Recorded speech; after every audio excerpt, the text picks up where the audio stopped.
Hi everyone, welcome back to my channel, or welcome if you're new here. For the video today, I'm back with a reading vlog. It's been a bit of time since I've done just a pure reading vlog, and I think I've done different sort of things, sometimes in the mix, but this is going to be just like last year when I read Riley Sager's 2023 release. I read it in one sitting and sort of shared my thoughts in a video right away, and I wanted to do that this year with his current release. I'll make sure I include last year's video somewhere. That one was the only one left, his 2023 book, and then now 2024 he's come out with Middle of the Night, and I'm super excited for this one. I'm going to be reading this in the middle of the night as well. It's 8:30 when I'm starting this, so it's going to take me a couple hours. I think last year I definitely started this way earlier, but I mean, while it was nice to start reading, or in general I want to start reading earlier in the evening, I still have distractions and stuff if I start earlier, so maybe starting now is going to be okay. I worked a full day, have come home, taken care of the dogs, had dinner, and am now just sitting down. I don't think there's too much more to say before starting, other than the fact that I'll obviously put up the cover as well, since this is another great cover. I always love his covers, especially last year and this year.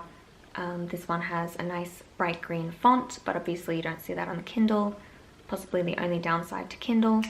And what else? I might quickly summarize the plot in case you've clicked on this video and don't know what it's about. Now, I know the briefest summary that I guess would have been on the back of the book, or whatever the blurb was that was released when he announced this book. This is about a man who must contend with the long ago disappearance of his childhood best friend and the dark secrets lurking just beyond the safe confines of his picture perfect neighborhood. Still, to summarize anything further that I've read, it's told in present day about the man who back in the day his best friend went missing. I think they were camping in his backyard or something. I think that's the point, and it's probably got flashbacks or dual timeline or something like that. So it's going to be interesting. Normally, most of Riley Sager's books are these random thriller sort of settings. This one is a bit more domestic, which is interesting. He's kind of touched on that before. Suburban, that's a little bit different, I guess. Obviously, the most different part here is the fact that it's told from the point of view of a young man, or a man, since all of his other books, or at the very least under the name Riley Sager, have been from the point of view of women. So this will be different and interesting, I hope. Could you imagine if I go through all of this and set up the video and don't end up liking it? If that's the case, I don't think I'm putting this video up, but I don't want to waste any more time. I think I've said what I need to say, and I'm just going to get started reading.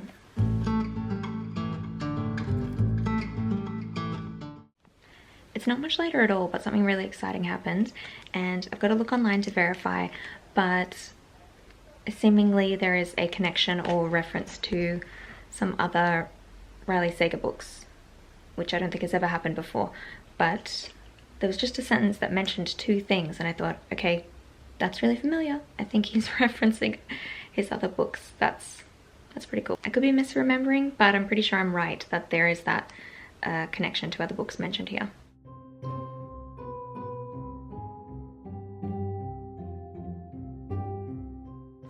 Alright, it is a while later.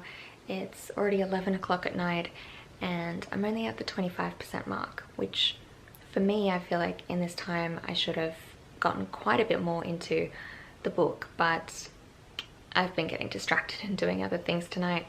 As much as I'm loving it, I have just gotten sidetracked trying to find a missing camera battery for this camera that I'm using at the moment. Not important. And obviously I've gotten ready for bed. I've just gotten changed into pajamas and sort of got the lamps going, so I'm a bit more comfortable right now reading. I wanted to update where I'm at with the book as well. So I've got to say, I do actually really like the setting. I think so far the main character, obviously, and the neighbors that are introduced, I am enjoying so far. I don't actually find anyone annoying, which is good. And I like the suburban setting, just the quaint little town with clearly, I was going to say secrets, like a little boy went missing and is possibly dead from many years ago, but just little things like the town gossiping sort of thing. It's a very intriguing vibe to me. I liked the use of the word, they said something before and it made me think of Desperate Housewives. Suburbia. It was on the tip of my tongue. I said suburbs, but that to me will always make me think of Desperate Housewives, which I used to love. And I also do like the main male character, or the main character. Obviously, he's a different perspective to come from for this author. Again, obviously, since he normally writes from a woman's perspective. Also, the age of the character, he is 40, I think, or in his 40s, but I'm pretty sure he is just 40. I think that's unique as well, and definitely not a point of view I normally read from, but it's not off-putting to me. So I think that's all the updates for now.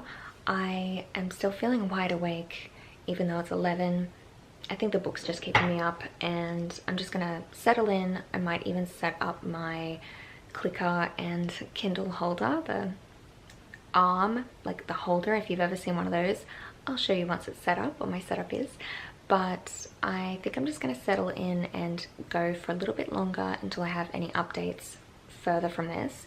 And yeah, I don't even think I'll need an energy drink.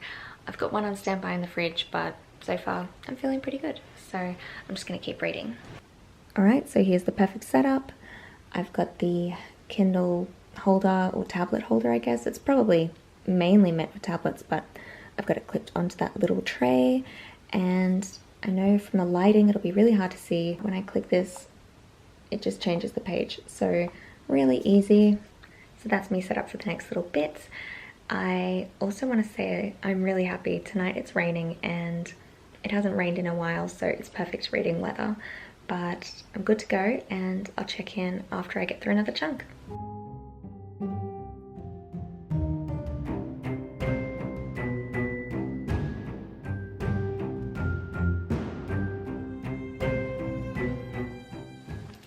Alright, I am halfway, and it is a little bit after 2. I feel like, again, I probably feel like I should be a bit further through than I am for the time, but I'm also purposely trying not to read too quickly. I don't know if that makes sense. I know I could read quicker, but I'm slowing myself down to just try and take everything in, because I'm worried if I speed read then I'm going to miss bits and maybe the end will be confusing. Yeah, that's what I'm telling myself. But I am also starting to feel a little bit sleepy, so I think I'm going to scurry out to the kitchen and get an energy drink just to power on through the rest. I don't think I have any updates as well about the book, and I'll see that I do keep this all spoiler free now, obviously. But yeah, nothing big has happened.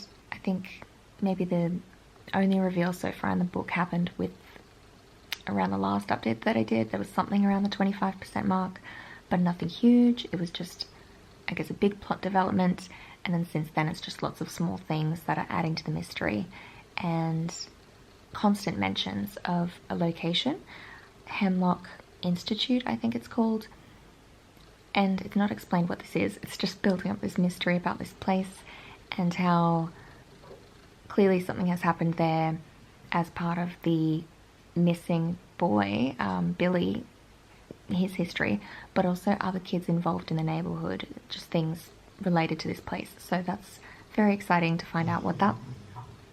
Sorry, I have Quentin in the room with me. I don't know if you can hear him grumbling, and Macy, but she's not making any noise. I feel like we're going to find out soon, very soon, where we're at in the book, about what this institute is all about, because again, it's mentioned it many times, and I thought I'd skipped something or missed something here or there for the rate they were talking about it, but continuously how they're talking about it, I am realizing it's not been revealed yet. The book that I read right before this, I think I might have said, was the last of the Throne of Glass series. I literally finished Kingdom of Ash today, and that was 1,000, like just shy of 1,000 pages. I read that in the course of 3 days, so I think I did pretty well, especially since I worked today. I don't know the point that I'm trying to make there. I guess it's just interesting that I'm back on a thriller and I'm really enjoying it. I don't know if I'm explaining that now or if anything I'm saying is making sense, because again, sleepiness has hit me. But I think the point I'm trying to make is this is kind of a short book. I feel like anything under 400 pages, which this is like average sort of short length for me. So coming back to something like this after such a big read that I did recently feels easy, but at the same hand I'm kind of like, why am I not progressing more? I am off to go and get some energy and I'll be back. Alright, I had to show you this. This is my poison for the night. I'm on the Monster. It's just the regular one, no sugar I think, and how perfect is that, the black and green. I didn't do that on purpose. It's just a happy accident. I know I'm disgusting. I should probably be, I was gonna say I should be having coffee. I love one of these every now and then, just these crazy energy drinks. Also, I have my cheerleaders behind me. I don't know if you can see. We've got Macy and Quentin here beside me. He's still in a cone, but he's on the mend. I've put things online before about this and probably in my last video. But hopefully he doesn't have to wear it for much longer. Anyway, I am going to get back into the book.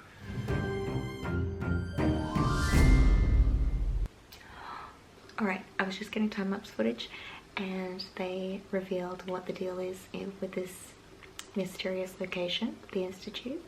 I didn't guess what it was for, that place. I mean, maybe I should have.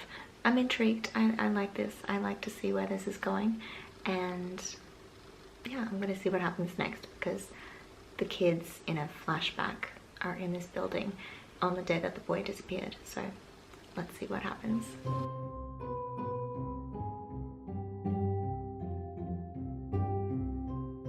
Alright, I have just reached another milestone in the book. It is now 75% done, so I don't have that much more to go. It is a little bit before 4, and I think I can probably finish it by 5. I am enjoying the fact that I'm taking my time with this. I'm making notes, I'm thinking.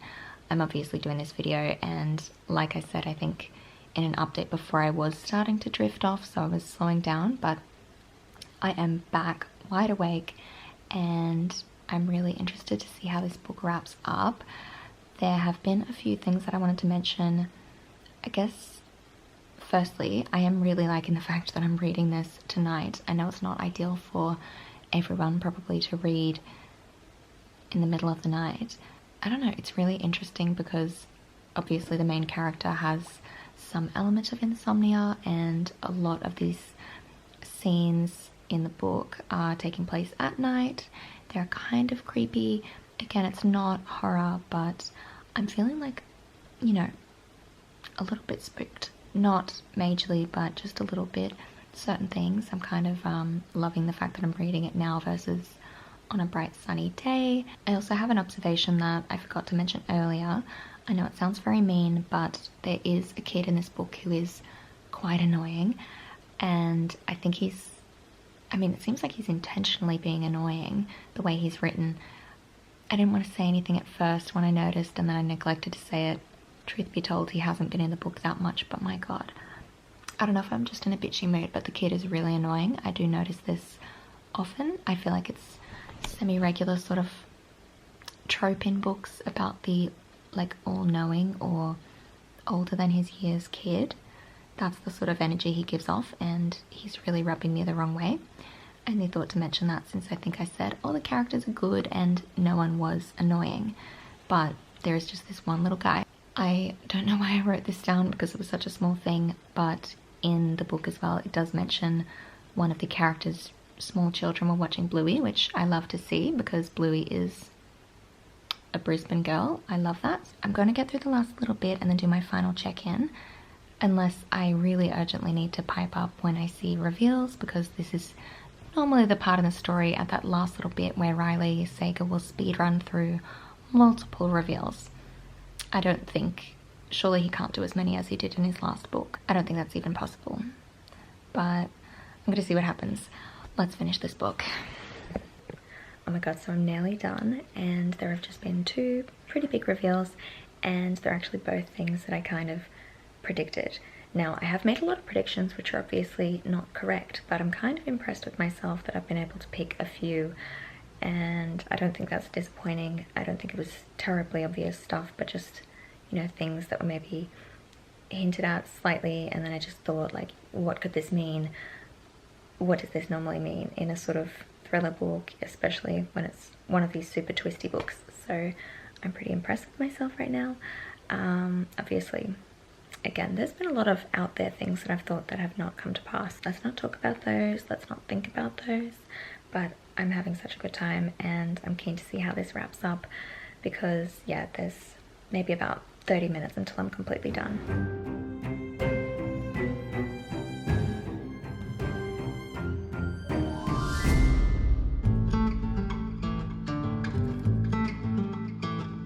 Finished the book and I'm going to quickly share some non-spoiler thoughts and then get into some either spoiler clips when reading throughout or my summary at the end including some spoilers.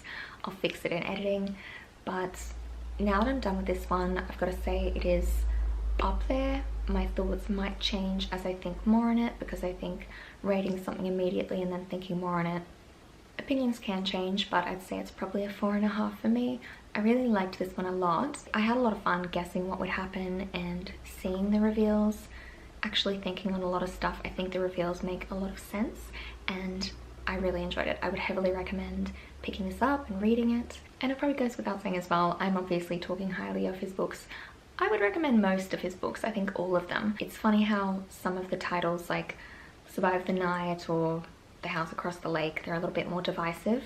Maybe more so House Across the Lake. That one had people very divided, but I'd say overall he's just got such thrilling, like twisty books. They're really fun reads and they're my sort of favorite book to pick up, and I look forward to them every year. And then I read them in one sitting, so I think I'm going to see if I can find any other reviews. I didn't look up any before filming this now, and I don't know how long it'll take me to edit this. I'll try and get it up quickly, but I'm curious to know other people's thoughts. If you're watching this now and want to share any thoughts down below, feel free to leave a comment. Obviously, bury any spoilers down below underneath like a good gap in case you want to do that. But yeah, I think the main outcome I want to do with this video is share my thoughts and I guess encourage you to pick up the book. I'm going to do my best with editing to hopefully make this video make sense and get it up as soon as I realistically can. But for now that I'm done, I've actually got to get ready for work and start another day, and I think I'm going to sleep pretty good tonight. But yeah, that's quite a while away. I think it's worth it though. I'm glad I did the video and I'm glad I read this one in, you know, another sitting. If it wasn't good, I probably would have fallen asleep or given up, but it was another successful overnight read. Now, I haven't been going for very long, but I just thought I'd mention as well, I've had a random thought come to me, and this could be totally off base, but I think that could be part of the fun here, sharing random guesses on what could be going on. Now, this is off the smallest fleeting little point very early on in the book about the main character Ethan having woken up in the middle of the night, seeing a sensor light on in his neighbor's garage or near his neighbor's place. And am I to assume that that is the best friend that went missing now as an adult skulking around? I don't know. I might not also include these clips because perhaps we'll get a little bit crazy as the night goes on, but that's just something that I wonder. Will I be able to pick where this is going? Not sure how I'll edit this in, again, if I add these bits at all, but I think any predictions I might share, since that's kind of part of the fun of reading thrillers, I think, trying to figure out what happens. Even if you're way off base, obviously it's damn near impossible trying to figure out what Riley's got planned for us. But I'm gonna give it a go and see what sort of crazy ideas I can come up with. You're on phone cam right now, or I guess I am. I have a little suspicion of Ragesh, I think that's how you say his name, that he killed Johnny or made him overdose or something like that. I'm suspicious of this man. And yeah, my battery died, so this is going to be fun, but I'm going to work with what I have and I'm just going to keep going. I've got some unhinged sort of predictions to make. Again, these are not things that are verified in the book yet, just random things that I'm thinking. And one of them is the fact that, I don't know why, I feel like the main character's wife is dead. Ethan's wife. I don't know if they've said that they're getting a divorce or they're not together. Obviously they're not together physically or in a relationship, and he just keeps leaving her voicemails and texts. And maybe they're just not communicating. Maybe she's not getting back to him, but I just feel like maybe that'll be something that pops up, that perhaps she is dead or passed away, and maybe all of the relevant ghost and afterlife stuff will come into play in that way. I also want to see an outcome from the camera, because there's not really been anything with that yet. There's got to be. I feel like the lead up of having this camera in the backyard in the book, this isn't a prediction, I just need to see that. I'd be very disappointed if nothing happens, and to be honest, quite surprised. Again, there's a good chunk left to go, like 100 pages I think or so, so hopefully something happens there. Also, what I'm about to say is not a prediction, it's just a random observation and thing that I occasionally have pop into my head. It's so demented. As we have security cameras around our yard, our house and everything like that, I always have this fear in the back of my mind when I check them, because mainly I'm checking the dogs. I have this fear that I'm going to see someone there. Ugh. It's just like this fear in the back of my mind. And just like how, it's going to sound silly, but I feel like some people might relate to this. Whenever I use any like hot tool before going out, like if I'm leaving the house by itself without Brendan at home or something, say I'm using like the hair straightener before going out to dinner, I'll take a photo of it not plugged into the wall just to remind myself. And I know that sounds stupid, I'm going somewhere with this. I also have the fear in the back of my mind that later when I look at that picture I'm going to see it plugged in. Is any of this... Sorry, that's Macy. I don't know if I'm making sense. I had written down here as a little prediction, I thought that maybe Russ, the squirrely kid with the dead brother, maybe came... I mean, obviously he's not a physical threat, but he could slash a tent and maybe coax out Billy. He just seems sus. I know I said that before about the other boy, but he just seems kind of jealous. I don't know. I could be wrong, but I guess we'll see. I don't know how many more reveals will happen. There's been a lot of stuff that's been announced so far, or like revealed from the plot. So remains have been found. They think he's Billy, but I don't think that's confirmed. I think finding out that the Hawthorne Institute investigated ghosts really just wowed me a bit. I don't know why. I think I was a bit slow on the uptake there, but the fact that Ethan's mum worked for the Institute, again, I was a little bit mind blown. Maybe that's an overreaction. I wasn't mind blown, but I thought, okay, that's really interesting. And the fact that the neighbour was involved. So it's a whole neighbourhood thing, basically. And I love it. I love the fact that it's also a little bit like Desperate Housewives meets X-Files meets, I don't know, Stranger Things. I feel like people say Stranger Things when they talk about kids roving around and exploring, but it's like, you know, Stranger Things, E.T. maybe. Obviously it's this little group of kids that were running around exploring this place they shouldn't be. But I like the vibe of this book a lot, and I am so excited to see how it ends. I think I am liking it as much so far as I loved The Only One Left, which was Riley Sager's previous book. Obviously I'm going to do more of a review at the full-on end here, but I think those are all my thoughts for now. Okay, so I am done with the book. It's 5:30 now. I finished at 5 and I've just kind of sat here and marinated on my thoughts for a little bit and thought, what the fuck did I just read? I feel like I just have this strange headspace when I finish these books or anything with a lot of twists. I'm just trying to wrap my mind around it. I will say this one was a lot easier to grasp than The Only One Left for me, like the previous book by Riley Sager. This one was a lot more straightforward. I didn't have to sort of stop and think too hard on who was who and understand the twists. For some reason that book really, I just couldn't figure it out. I think maybe I was super tired and If you've read it, there was some confusing elements, I feel, but this one, not so much.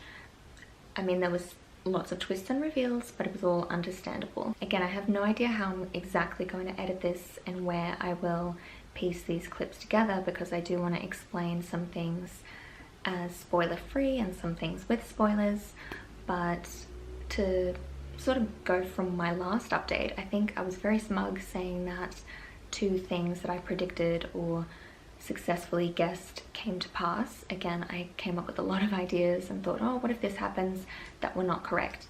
But 2 things, I thought it was Claudia, Ethan's wife, being dead after not contacting her throughout the book, and obviously that was confirmed, that was meant to be.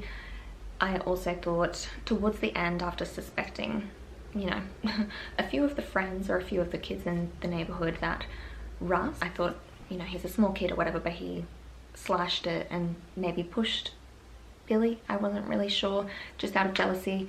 So I was super smug after the reveal that he had something to do with it, but obviously he did not kill Billy. He just slashed it and left. So I've got a couple notes of things here just to try and stay somewhat on track, because I need as much help as I can get.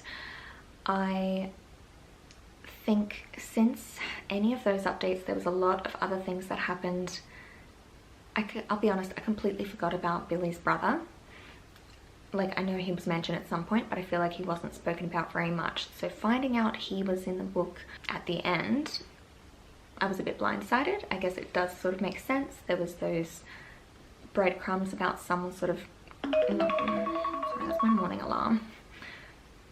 Yeah, I maybe had 30-second micro sleeps a little bit when I was halfway through there, but I'm not that tired. I think I'm gonna sleep good tonight after work. But where was I? I completely forgot about Billy's brother. I don't think he was mentioned that much at the start. Maybe I just forgot about him, but I guess, yeah, there were a few breadcrumbs about him, obviously camping or squatting in the facility, or it was like a stable or something. I don't really know. There was evidence of him sort of hiding out someplace, and I will admit I was a little bit put off. I had the ick when he kidnapped the little boy, Henry. I thought that was a bit bizarre. I would have been really frustrated as well if Ethan was revealed to have blocked out the fact that he killed Billy. Obviously that sort of reveal happens a lot with unreliable narrators, whether people have insomnia, they're alcoholics, or have amnesia. And I like those sort of plots in books, but I just don't like it when the person that doesn't remember is the villain. I feel like it happens a lot, but I'm glad that obviously that's not something that happened here in this book. I also will say, for a good while I was stressing when they made it seem or revealed that Ashley had killed Billy, because they thought, oh, I can't handle it if she's just killed him for some weird reason. I didn't think at first that it would have been with the car. The fact that it was a car accident, that makes it a lot better for me, that it was just accidental, because there were so many like hints or things leading up to it. She spoke so many times about that party that was going to happen, and there was obviously the near miss with, I think it was Billy as well, nearly getting hit on the road in front of the institute. So I think that wraps up really well. There was evidence and hints right there, and I just didn't see it, but I think that makes sense.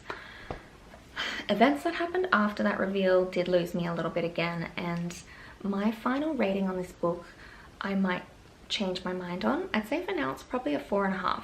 So still really good, but just not 100% there. Some factors that were revealed or came about after the killer reveal did take me out of it again. So everything in the water, I was just starting to feel a little bit skeeved out a bit. I thought, okay, I'm not a fan of this Henry character. I didn't want him to die or anything, but I didn't really care. I know that sounds bad, but he was just an annoying kid. And I will say, I thought it was interesting that they did wrap around and have some possibility or likelihood that Billy had saved both Ethan and Henry in the water. I'm not going to mention the books now in case you haven't read any of them, and I don't want to spoil other books in this author's like back catalogue, but I think there's been a few times now where books have set themselves up to be supernatural, potentially from Riley Sager, and haven't been the case, or the complete opposite. So that's interesting that this one kind of makes you think it's a straight book, non-supernatural, non-anything out of the ordinary, and then it flips. There's ghosts, there's no ghosts, and then there's ghosts.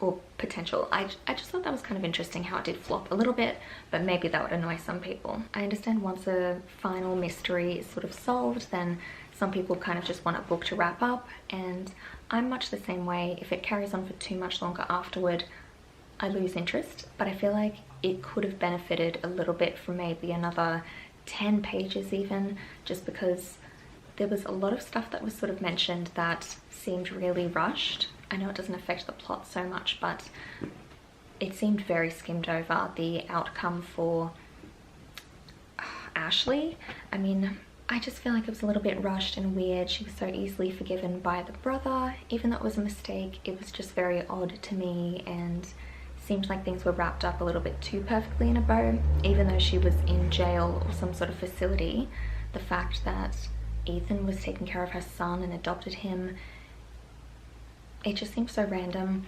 Obviously he had grown to the idea of having a child with his wife before she passed and wanted a family, but he didn't have that with her. There was the rushed mention of some sort of love interest for him as well. So there was just a few things that I think, I mean, it wrapped things up and sort of closed things off, but I think maybe was a little bit rushed, but that's just maybe my opinion. Perhaps other people will think it wrapped up quite nicely. Again, I want to stress, I really loved this one. I had so much fun reading it. It was enjoyable from start to finish. While I've had a few small grievances, like the fact that I was annoyed by the kid, maybe that's just me. I feel like oftentimes children in books, if they're a little bit more precocious, I'm just immediately off put, and he was one of these sort of stereotypical kids. But overall, I'd say it's one of the good ones. Again, it's another solid book from Riley Sager, and I'd say it's probably going to be a 4.5 from me. Not a 5. If I did quarter ratings, maybe I'd say 4.75, but I'm just going to say 4.5. So I think from here I am going to go, because I actually do have to start getting ready for work. But before I go, just wanted to thank you so much for watching. I really hope you enjoyed this one. Please give me a thumbs up if you did, and subscribe if you haven't already. But like I said, I will be leaving you here, and hopefully I'll see you next time. Bye!